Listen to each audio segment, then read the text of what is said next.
Good morning, everyone. It's Ben Jones here with Batdorf and Bronson Coffee Roasters. It is the first Monday morning of the year 2021. Naturally, everything is better, and we have no concerns because it's 2021. I rounded out last year brewing with the V60, and my coffee friends will know that the V60, it's a brewer I don't reach for often. One of the things I am a little hesitant about the V60, and this is for no good reason because I break this rule with plenty of other brewers, so I just need to get over myself. I would always say I don't like the V60 because I can't find the filters as easily as if I'm traveling, and I know that I can always pick up at most grocery stores the good old Melita filters that fit my my Bee House or my Clever Dripper. The V60 does use its own special filter, but I am always using the AeroPress, and I'm always using a Chemex and the Kalita Wave. All of those use their own special filters. Here's the great irony. I ran out of V60 filters. So, I picked this little trick up from a coffee friend. He has a YouTube channel called Sprometheus, so credit where credit is due. I learned this trick from him. I'm just going to take a standard Melita style filter. This one happens to be a Filtropa. There's the box. You've all probably seen that around. I'm just going to take this filter, and I could just put it in here, but it's not really going to sit well. This is a classic cone. This is an elongated cone. So here's what we're going to do. I'm going to tilt the camera down a little bit so you can see my workspace. I'm just going to put that there, and I'm just going to start to fold this. I'm just going to kind of fold right along this axis, and just fold back and forth, kind of overlapping, I don't know, about 1/4 of an inch-ish, just a little accordion fold all the way down. Now, I should give fair warning, I haven't tried this yet. I just saw this a couple days ago, and I was like, you know what? That looks like it could be kind of fun. I'm going to save this for Monday, and we're going to do it together. All right, grab your handy scissors, and then starting at the top, I'm just going to cut kind of some small strips, about 1 centimeter there, because we like to mix our imperial and metric measurements, quarters of inches and centimeters. All right, and we're just going to clip that all the way down and make a little pile. And on this Prometheus video, he called this the Confetti brewer, or the Confetti filter. We're going to see what it does. I haven't tried this, so bear with me. I thought it would be a fun experiment. I like pulling you guys in so you can see real time what it's like. And this is the way things often go. All right. So I now have just a bunch of little bits of confetti. We're going to see what we can do. I'm just going to kind of unfurl them a little bit, kind of fluff them up.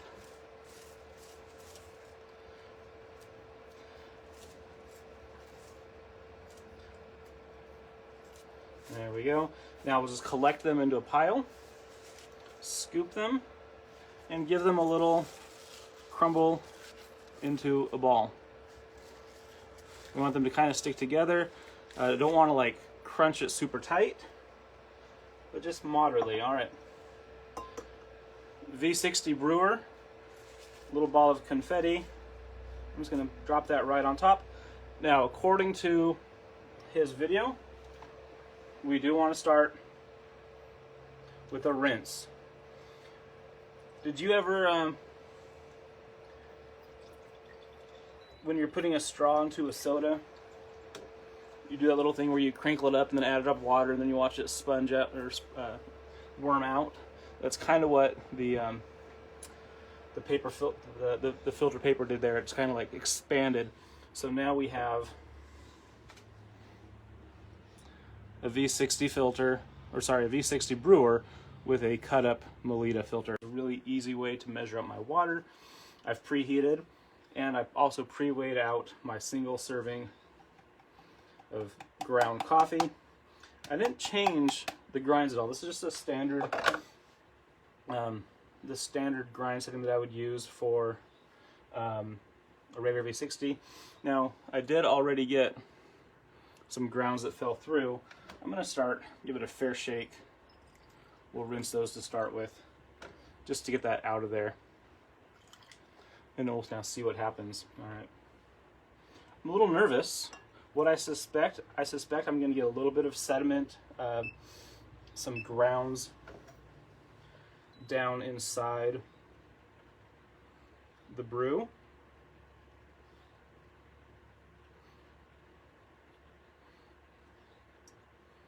This is probably going to be one of those things that you do in a pinch. If for whatever reason you're traveling with a V60 brewer, a nice pair of scissors, your pour over kettle, but you don't happen to have the proper filters. In his video, it was really cool. He used one of the glass V60s so you could see all the action. This, of course, is an opaque ceramic.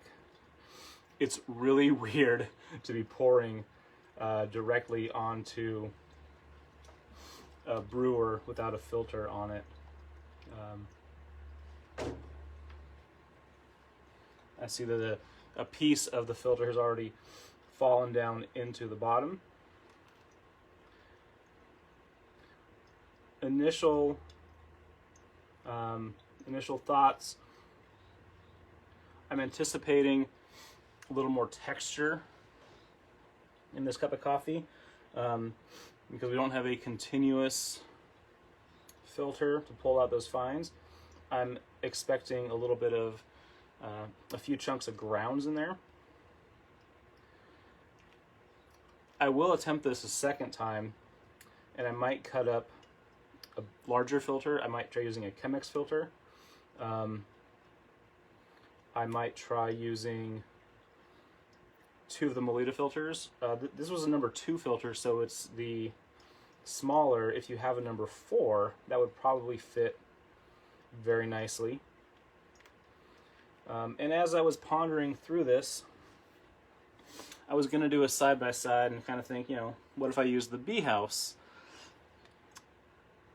I think one of the benefits of the V60 with this method is that really large drain hole.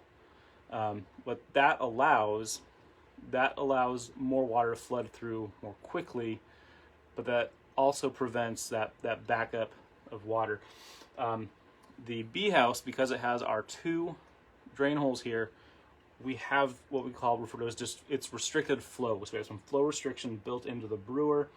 And what I suspect would happen if we tried Confetti, that the flow restriction would cause a rising of the water, which would float the filter, and then we'd get a lot more grounds bypassing filtration. So I suspect that the large flow hole on the V60 is going to be beneficial for this method. You could theoretically try this with the Chemex. It's worth a shot.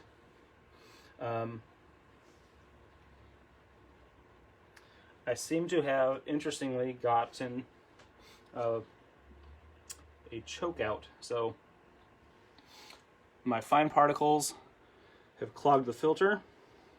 You can see there's no more water dripping through. And there's that dangle of one of the shreds of filtration. So what I'm going to do here, I'm going to grab my other decanter. I'm just going to transfer that over and see what more comes out. All right, so looking at our glass, I've got a cup of coffee. It smells like a cup of coffee. I do see some grounds on the side. So we lost a few more grounds again through that filtration. Diner mug. Let's just transfer that in. As I'm pouring it, it looks a little bit more, has a little more texture than a standard paper filter. Definitely not as thick as a French press. This might be compared to using a gold cone filter, a metal disc on an AirPress, or a stainless steel Chemex filter. And you can see in the bottom of my decanter quite a bit of artifact. But as they say, the proof is in the pudding.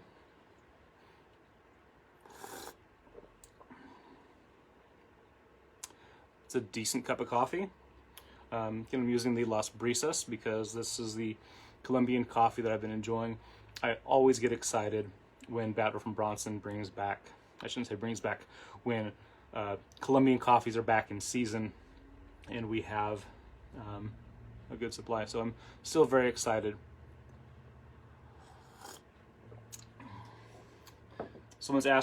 Tia's asking about my decanter. This is a Catamount, kind of a faux scientific laboratory decanter. I picked that up at Schoolhouse Electric and Supply Company back a couple years ago. It's my favorite too. Something you can do, there's some websites that sell laboratory glass that perhaps the printing was a little bit off. So I think you can just Google laboratory glass seconds. It is a borosilicate. Yeah, so this is completely laboratory grade. Kind of cool. I really like it. You could drink straight out of it, I suppose, but I always use it to decant. But anyway, you can go to that website if I can find it, if I remembered better. Essentially, if you're in a lab, you need to have really accurate markings. So if they ever get misprinted, they don't want to just trash it, so they can still sell it to cover some of the loss.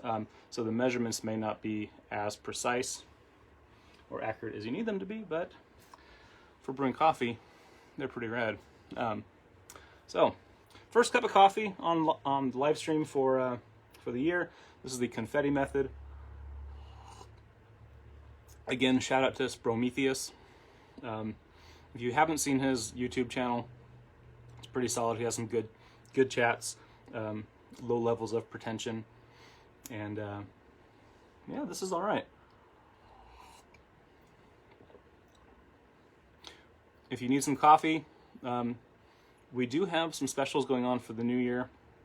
I don't recall what they are, but if you just go to our website, batdorfcoffee.com, you'll be able to, they'll be right there on the front page if they're still up, live, and active. Of course, follow us on Facebook for more. We have another special group on Facebook called the Batdorf Boosters. It's sort of like a VIP kind of early access.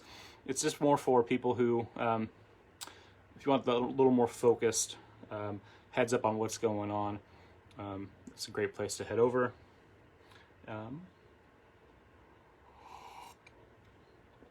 Yeah, the Confetti method. All right, so let's go back and look at. So, as I was chatting, we did get our brew went through. As you can see, we have that little dangly bit, one of the filters that went through. Proof of concept, this works. This is kind of all right. It would be interesting to now take this and kind of dissect that filter. Not sure if you can see well there. We got a little bit of funk and artifact underneath, but as you can see, tilt you up a little bit more. As you can see, the Confetti did its job. It plugged that hole, and the aggressive flow rate prevented it from lifting. I will try this with the bee house just for kicks, and we can see what's going on. All right, so if ever you just want to do little arts and crafts with your coffee, grab a pair of scissors, fold up your paper, and try the Confetti brewer. I will put that into the column of it works. Thank you all for joining. I will see you back on Friday.